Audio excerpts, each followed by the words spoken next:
తాకట్లో ఉన్న మీ బంగారాన్ని విడిపించి ఆ రోజు ఆన్లైన్ రేటుకి కొంటాం. Sharma gold company. నమస్కారం. విశ్వావసు నామ సంవత్సర ఉగాది శుభాకాంక్షలు. ద్వాదశ రాశుల వారి జాతక ఫలితాలు తెలుసుకుందాం. వివరించేందుకు ప్రస్తుతం మనతో పాటు ఉన్నారు డాక్టర్ ఈడుపుగంటి పద్మజ గారు. వారు జ్యోతిష్య వాస్తు శాస్త్రంలో పట్టభద్రులు. ఇది కూడా తొలి మహిళ అని చెప్పుకోవాలండి. సాధారణంగా పురుషులనే మనం చూస్తూ ఉంటాం. పంచాంగకర్త, అలాగే జ్యోతిష్యంలో పిహెచ్డి చేసి గోల్డ్ మెడల్ సాధించారు ఆవిడ. ఇంకా చెప్పాలంటే యూనివర్సిటీ టాపర్ కూడా. వారు ఎంతో చక్కగా పంచాంగ శ్రవణం వివరిస్తారండి. దాంతో పాటుగా రాసులు వారు ఏ విధంగా పరిహారాల్ని పాటించి వాళ్ళు ఉన్న స్థితి నుంచి ఉన్నత స్థితికి చేరుకోగలరో కూడా చెబుతూ ఉంటారు చిన్న చిన్న మంత్రాల ద్వారా. మరి ఇవాళ కార్యక్రమంలో వారి మాటల్లో విని తెలుసుకుందామా? నమస్కారం అమ్మా. నమస్కారం. ఈ విశ్వావసు నామ సంవత్సరంలో సింహరాశి వారి జాతక ఫలితాలు ఏ విధంగా ఉన్నాయో తెలియజేస్తారమ్మా? సింహరాశిలో వచ్చే నక్షత్రాలు ముందు చూద్దాము. దాంట్లో మనకి మఖ 1, 2, 3, 4, పుబ్బ 1, 2, 3, 4, ఉత్తర 1వ పాదం. ఈ 9 పాదాలు కలిపిన ఈ 3 నక్షత్రాలకు సంబంధించిన విషయాలన్నీ కూడా మనం ఈ యొక్క సింహరాశిలో తెలుసుకుంటాం. ఈ సింహరాశి వాళ్ళకి ముఖ్యంగా ఆదాయం 11, వ్యయం 11, తర్వాత రాజపూజ్యం 3, అవమానం 6. అంటే ఆదాయం ఎంతో, ఖర్చు కూడా అంతే కనబడుతుంది. రాజపూజ్యం కన్నా కొంత అవమాన శాతం ఎక్కువగా ఉంది కనుక వీలైనంత వరకు ఇతరులలో దైవాన్ని దర్శించడం, ఇతరులకు గౌరవం ఇచ్చి గౌరవాన్ని పెంపొందించుకోవడం, అలాగే అమ్మవారిని అందరిలోనూ చూసుకొని అమ్మవారికి కనకాభిషేకం చేస్తున్నట్టుగా భావన చేసుకోవడం, జనని కనక వృష్ట్యం దక్షిణాంత అర్పయామి అంటూ వీటి వల్ల వీళ్ళెంత వరకు ఆ యొక్క శక్తిని పాజిటివ్గా చేసుకోవడానికి ఛాన్సెస్ అనేవి మనం చెప్తాం. అంటే అవమానాలని అధిగమించడానికి ఇది అవుతుంది. ఇక ఈ సింహరాశి వాళ్ళకి సంవత్సరం ఎలా ఉంటుంది అన్న విషయాన్ని తీసుకుంటే, సంవత్సరం ప్రారంభం నుంచి గురుగ్రహ ప్రభావం రాజ్యస్థానంలో ఉండడం అనేది జరుగుతుంది వీళ్ళకి. కాబట్టి మే దాకా ఉండే ఫలితం తర్వాత వీళ్ళకి లాభంలోకి రావడం జరుగుతుంది గురుడు. ఎప్పుడైతే గురుడు మనకి రాజ్యస్థానంలోకి రావడం జరుగుతుందో వృత్తికి సంబంధించిన విషయాల్లో ఎక్కువ శ్రమతో వీళ్ళ ఆలోచనలను ఉపయోగించి బాధ్యతలతో దాంట్లో గుర్తింపు గౌరవం కోసం వీళ్ళు చేసే పనుల్లో చాలా కష్టపడతారు. కానీ అలా చేస్తున్నా కూడా అది కొన్ని సందర్భాల్లో వీళ్ళతో సక్రమంగా రిలేషన్ లేని వ్యక్తులు ఎవరన్నా ఫ్రెండ్స్ కానీ ఎవరన్నా కొలీగ్స్లా కనబడేవాళ్ళు కానీ ఎవరన్నా ఉండడం వాళ్ళ వల్ల కొంత ఘర్షణాత్మకమైన ధోరణి మాత్రం వృత్తిపరంగా ఉండడం, వృత్తి మారదాం అనుకునే ఆలోచనలు రావడానికి ఆస్కారం ఫస్ట్ హాఫ్ కూడా కాదు, మే దాకా ఉన్నా. మే తర్వాత నుంచి కూడా గురుడు ఎప్పుడైతే లాభస్థానంలోకి వస్తాడో, లాభస్థానంలోకి రావడం వల్ల వీళ్ళంత వరకు వీళ్ళ ఆలోచనలు ఎప్పుడు లాభానికి సంబంధించిన విషయాల్లో ఎలా మనం చేస్తే బాగుంటుంది అని ఎక్కువ ఫోకస్ అనేది దాని మీద పెట్టుకుంటారు. కానీ అస్వతంత్ర రాశికి సంబంధించిన దాంట్లో ఉండడం వల్ల ఇక్కడ న్యూట్రలైజేషన్ ఫలితాలే రావడానికి ఉంది. అంటే ఆలోచనలు అనేవి లాభసాటిగా ఆలోచిస్తారు, కానీ ఆలోచనలు ఆ లాభసాటిగా ఆలోచించినవి అప్లికబుల్ చేసే టైంలో ఘర్షణ అనేది ఎదురవుతుంది. అంటే ఆలోచన బాగుంది, దాన్ని పెట్టే సందర్భంలో కొంత ఘర్షణకి లోన్ అవ్వడం అనేది, ఘర్షణలు పెరగడానికి ఆస్కారం ఉందన్నట్టుగా మనం ఒకటి అనుకోవచ్చు.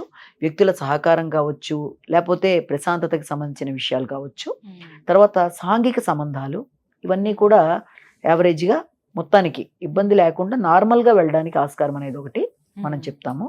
ఇక్కడ శనిగ్రహానికి సంబంధించిన విషయాన్ని ఇక్కడ మనం ఆలోచించాలి. ఈ సంవత్సరం వాళ్ళకి అష్టమ శని అనేది ప్రారంభమవుతుంది. అష్టమ శని ప్రభావం వల్ల వీళ్ళకి ఒత్తిడి అనేది అధికంగా ఉంటుంది. స్ట్రెస్ అనేది ఏ విషయాల్లో, భాగస్వామ్య వ్యవహారాల్లో కావచ్చు, లేకపోతే ముఖ్యంగా వాళ్ళకి ఇంకా మిగిలిన విషయాలు ఏంటంటే జీవిత భాగస్వామి అనే కాదు, వ్యాపార భాగస్వాములకు సంబంధించిన విషయాలు కావచ్చు, లేకపోతే ఇంకా వాళ్ళకి వాళ్ళ యొక్క నైపుణ్యాలకు సంబంధించిన విషయాల్లో, అంటే చాలా స్ట్రెస్ లెవెల్స్ అనేవి ఉన్నప్పటికీ కూడా వృత్తికి సంబంధించిన విషయాల్లో దాన్ని అధిగమించే ప్రయత్నాలు చక్కగా చేయగలుగుతారు.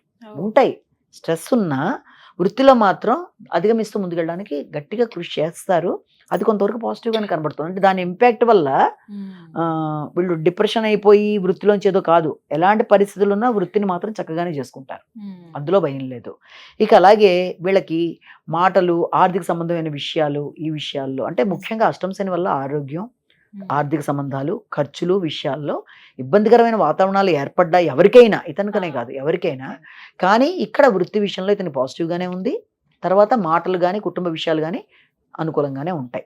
కాబట్టి ఆ విషయంలో అంత ఘర్షణకి మనం లోన్ అవ్వాల్సిన అవసరం లేదు. కానీ ఆలోచనలు ముఖ్యంగా సంతానంతో కానీ, వ్యక్తిగత ఆలోచనలు కానీ, వీళ్ళు ఆశించిన స్థాయిలో సంతానం యొక్క అభివృద్ధి కానీ ఆ విషయంలో ఘర్షణాత్మకంగా ఉండడం అనేది ఉంటుంది. కనుక దాన్ని అధిగమించడానికి పరిహారాలు పాటించడం ఒకటి.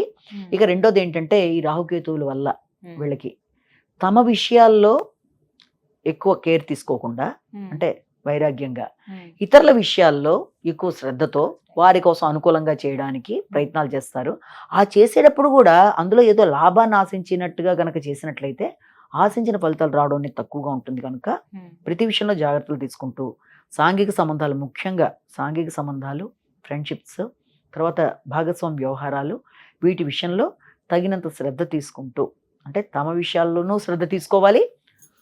అలా చూసుకుంటూ ముందుకు పెడితే సమస్యలు అనేవి రాకుండా ముందుకు వెళ్ళడానికి ఆస్కారం అనేది ఒకటి ఏర్పడుతుంది. ఉమ్, ముఖ్యంగా వీళ్ళు జాగ్రత్తలు తీసుకోవాల్సిన విషయంలో ఉమ్, అష్టమ శనికి సంబంధించిన విషయాల్లో ఆ. పరిహారాలు పాటించుకోవడం అనేది ఉమ్. అంటే శని అనుగ్రహం పొందాలంటే ఖచ్చితంగా పరిహారాలు చేసుకోవాలి. ఆ. ఎలాంటివి చేసుకోవాలి? శనికి సంబంధించిన పరిహారాలు అంటే కొందరు వెంకటేశ్వర దీపారాధనలా చేసుకుంటారు. ఉమ్. మరి కొంతమంది శనికి సంబంధించి నువ్వులు ఆహారంలో తీసుకోవడం, ఓ. నువ్వులతో శరీరాన్ని నలుగు పెట్టుకున్నట్లుగాను, ఉమ్, నువ్వులతో శివుడికి పూజ చేసి ఉమ్, తీసుకెళ్లి ఆవుకి పెట్టడం. అది గర్భంతో ఉండే ఆవుకి పెట్టకూడదు, ఉమ్, మామూలుగా ఆవుకి బెల్లంతో కలిపి పెట్టడం. ఉమ్, అంటే ఇలాంటివి చేయడం బట్టి దాన్ని అధిగమించే విధంగా అన్ని విధాలుగా అనుకూలత ఏర్పడడానికి ఉమ్, ఈ వెంకటేశ్వర స్వామికి, తర్వాత సుందరకాండ, హనుమాన్ చాలీసా, ఉమ్, ఎవరికి ఏది అనుకూలమైనా మొత్తానికి ఇవన్నీ కూడా అనుకూలతలే. ఉమ్, ఇవి మాత్రమే కాకుండా ఇంకా వీళ్ళకి సంబంధించిన వేరే పరిహారాల్లో కూడా ఉమ్, రాహుకేతులకు సంబంధించి అయినా సరే వీళ్ళు కొంత వీళ్ళ విషయాల్లో శ్రద్ధ తగ్గకుండా, ఉమ్, వైరాగ్యంగా వెళ్ళిపోకుండా, ఉమ్, ఇతరుల మీద ఎక్కువ ఫోకస్ ఆపకుండా ఉమ్, వీలైనంత వరకు దుర్గాదేవికి, వినాయకుడికి సంబంధించి కూడా వీళ్ళు కొంచెం గంగనాధిపతి నమః, ఉమ్. అలాగే దుర్గే నమః చేసుకోవడం అనేది కూడా చాలా మంచి ఫలితాలు ఇస్తుంది. చాలా చక్కగా వివరించారండి. ధన్యవాదాలు.